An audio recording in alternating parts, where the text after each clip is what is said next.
Hey y'all, today I will be showing you how to get a seamlessly flat sew-in with leave out.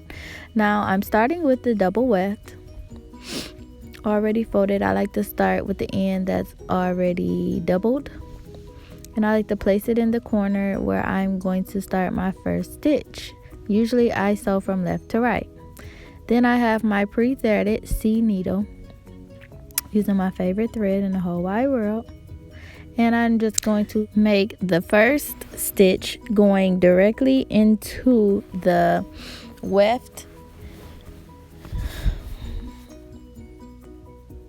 bringing the needle right through the middle of the thread. So you know when you tie the thread, you have two dangling pieces. So I like to go right through the middle of that.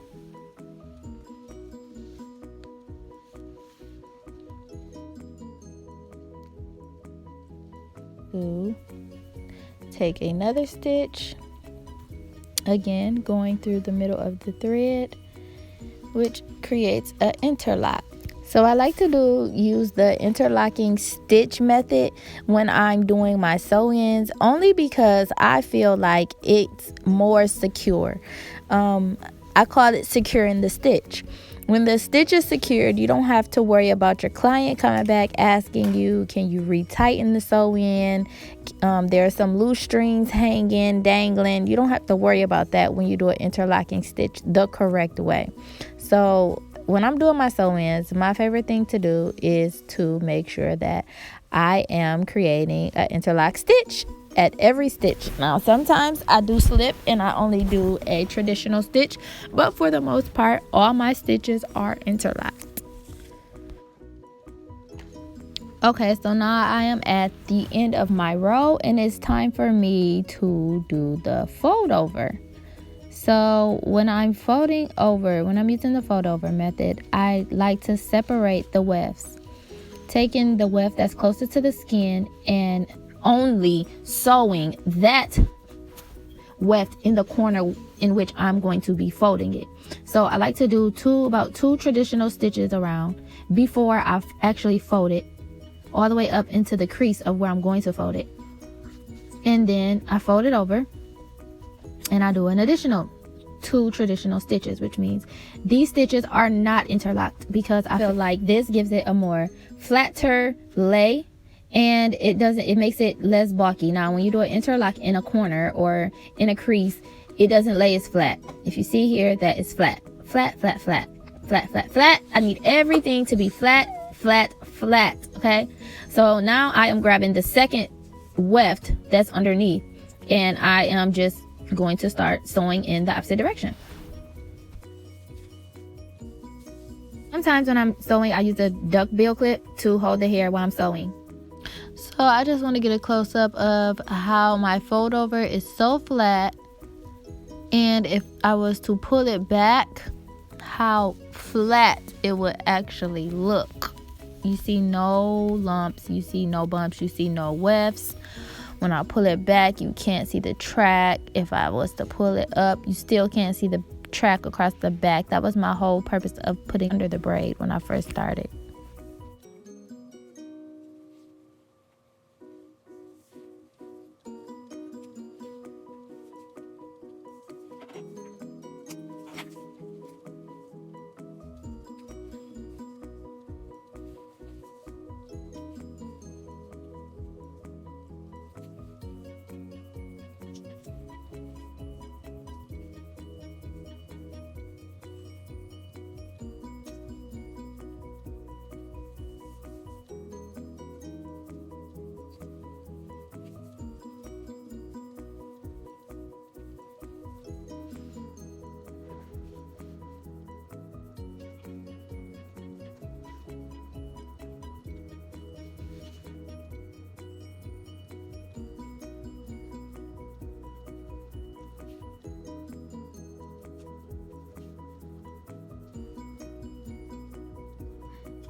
So this is the best of the best. I'm talking about this is the part that will have your clients coming back for more. Not only is their sew-in seamlessly flat all through the middle, but when they get to that top and they ain't got that lump or that bump, I promise you from there, they're going to be in love. Especially if they have thin hair, and you know, sometimes with thin hair, if you do leave out, you can see the last weft that was sewed. Like you can see it, you can feel it, all of that. But with my method that I'm using now, you don't feel it, you don't see it, you don't even know you got a whole sew-in, baby, okay? Secure the stitch, sis. Make sure that stitch is secured. That's why I like to use my locking method, because I want to make sure that my stitch is secured, and when I'm done, I make sure I knot every single time I'm done sewing. Now right here is when I start the seamlessly ending of my sew-ins. So I did the interlocking stitch all the way around with the last weft. So then once I'm done, I go back across that last weft with a single stitch going through the net and the weft. None of this is going through her hair. All of this is only the weft, the thread, and the net. That's why I like to use nets, because you can grab anywhere. You can put the needle through any hole and it will be secure. Your hair will be safe. There will be no tension. This, what I'm doing is not putting any tension on her hair, on her scalp. Like I said, I'm going strictly through the weft and through the net. That's it. So when I get to the end of my weft, sewing everything down, I like to go back across it. Now I don't go all the way back, I just go back just a little bit so that I don't have to end the knot right on the edge. And we're done.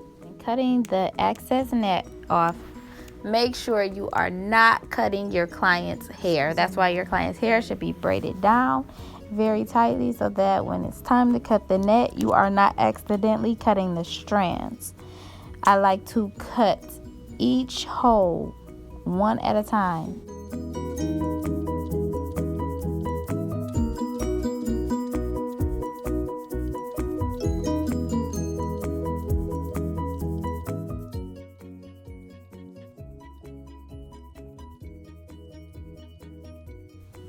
And there you have your seamlessly flat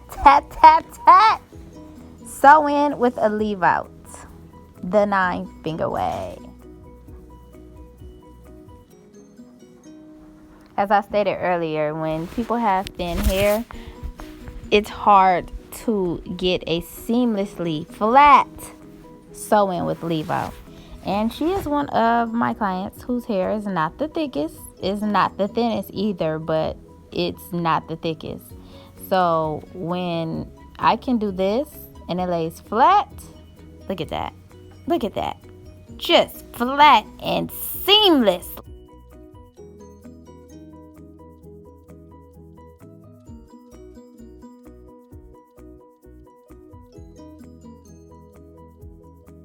Girl, you cute. I'm back. I was cute before when you did it before, but this is really cute. Right.